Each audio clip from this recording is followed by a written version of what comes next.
നമസ്കാരം, ഞാൻ ഡോക്ടർ പ്രവീൺ ചേക്കർ. നിങ്ങൾ എത്ര കോടിക്കണക്കിന് രൂപ മുടക്കിയാലും ഈ ലോകത്തുള്ള ഏത് ഫാർമസി പോയാലും ലഭിക്കാൻ സാധിക്കാത്ത 10 മെഡിസിൻസിനെ കുറിച്ചാണ് ഞാൻ ഇന്ന് ചർച്ച ചെയ്യാൻ പോകുന്നത്. Number 1, exercise.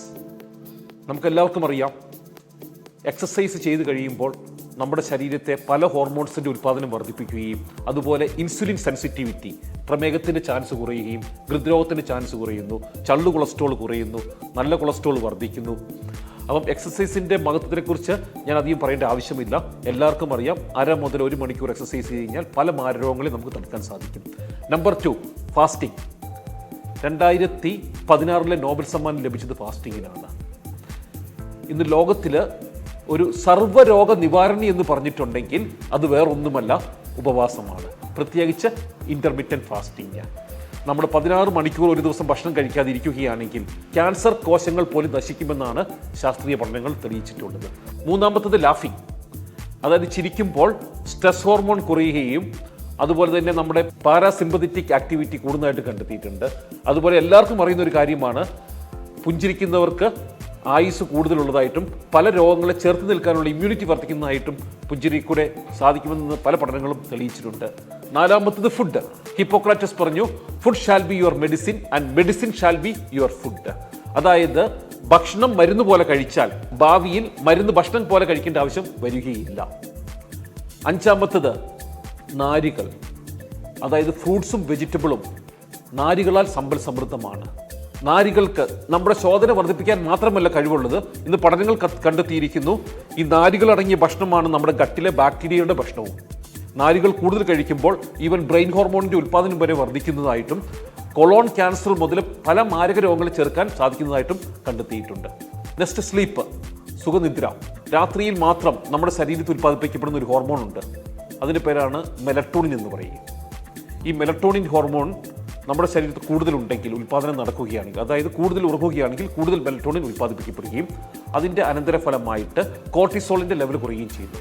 അതായത് നമ്മുടെ സ്ട്രെസ് ഹോർമോൺസ് കുറയുന്നു കൂടുതൽ ഉറങ്ങുമ്പോൾ.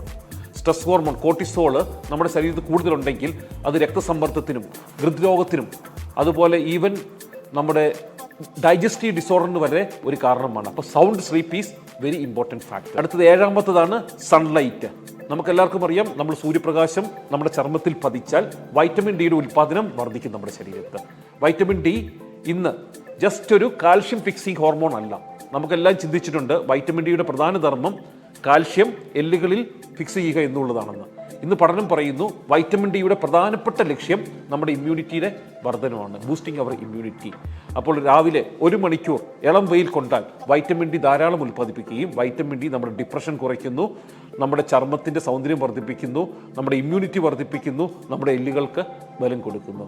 അപ്പോൾ വൈറ്റമിൻ ഡിയും സൺലൈറ്റും ഒരു നമ്പർ 1 നാച്ചുറൽ മെഡിസിനാണ്. 8ാമത്തത് ലവ്. നമുക്കെല്ലാവർക്കും അറിയാം, സ്നേഹിക്കാൻ നമ്മുടെ ചുറ്റുവട്ടത്തും ആൾക്കാരുണ്ടെങ്കിൽ എത്ര വലിയ മാരകരോഗങ്ങളാണെങ്കിലും, ഈവൻ ക്യാൻസർ പേഷ്യൻസിൻ്റെ ടെസ്റ്റിമണി വരെ ഉണ്ട്, വളരെ പെട്ടെന്ന് രോഗം സുഖപ്രാപിക്കുന്നതായിട്ട്. സ്നേഹം നമ്മുടെ ഇമ്മ്യൂണിറ്റി വർദ്ധിക്കും, അതുപോലെ തന്നെ നമ്മുടെ സമൂലം നമ്മുടെ ശരീരത്തിനെ ഉടച്ചു വാർക്കാൻ കെൽപ്പുള്ളതാണ് ലവ്. അടുത്തത് മെഡിറ്റേഷൻ. നമുക്കെല്ലാവർക്കും അറിയാം, എല്ലാ ദിവസവും 1/2 മണിക്കൂർ ധ്യാനിക്കുകയാണെങ്കിൽ വളരെയധികം നമ്മുടെ സ്ട്രെസ് ഹോർമോൺ കുറയുന്നു, നമ്മുടെ സിമ്പതറ്റിക് ആക്ടിവിറ്റി കൺട്രോൾ ആകുന്നു, പാരാസിമ്പതറ്റിക് ആൻഡ് സിമ്പതറ്റിക് ആക്ടിവിറ്റിയുടെ ഒരു ബാലൻസ് അവിടെ വരുന്നു, നമ്മുടെ പ്രതിരോധ ശക്തി ഇമ്മ്യൂണിറ്റി വർദ്ധിക്കുന്നു.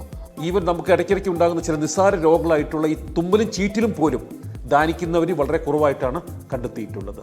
അപ്പോൾ 1/2 മണിക്കൂർ ധ്യാനം ഡെഫിനറ്റായിട്ട് നമ്മുടെ രോഗപ്രതിരോധ ശക്തി വർദ്ധിപ്പിക്കും. ചെറിയ ചെറിയ അസുഖം മുതൽ രോഗങ്ങളെ വരെ തടുക്കാൻ ശക്തിയുള്ളതാണ് meditation. Next, playing in mud, മണ്ണിൽ കളിക്കുന്നത്, അല്ലെങ്കിൽ നമ്മൾ ഗാർഡനിങ് ചെയ്യുന്നത്.